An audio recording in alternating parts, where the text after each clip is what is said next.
Ngayong araw na ito ay ang pamamahagi ng paninda package sa ating mga sari-sari store owners. Maraming salamat sa ating katulong sa livelihood program na ito.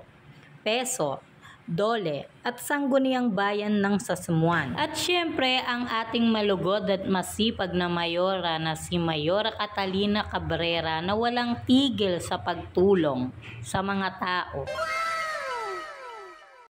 Awarding of sari-sari store packages to 50 livelihood beneficiaries from Sasmuan, Pampanga. Sila yung mga maswerteng napili dito sa Sasmuan, Pampanga na nabigyan ng pagkakataon para madagdagan ng kanilang paninda at madagdagan na rin ng kanilang puhunan. Ito talaga yung malakas makasana all dahil worth 20,000 yung kanilang pinamahaging pampuhunan o pandagdag puhunan sa kanila. Mga kapeso, kahit tupad lang. Charis!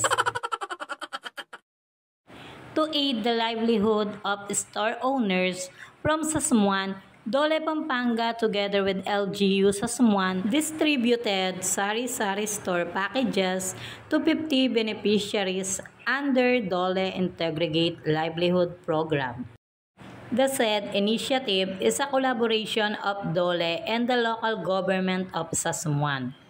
Dole grant amounting to 1 million and LGU counterpart amounting of 250,000 was given in the hope of uplifting the standard of living of the sari-sari store owners in Sasmuan. Alternative livelihood and skills training was also provided to equip the beneficiaries with the entrepreneurial skills that can help them have a more sustainable income. Present during the awarding are Dole 3 Assistant Regional Director Alejandro Insa Cruz, Dole Pampanga Head Arlene Tolentino, and also Sasmuan Mayor Catalina Cabrera, and Peso Manager Susette Leoncio. Iyan lang naman. Salamat mga kapeso.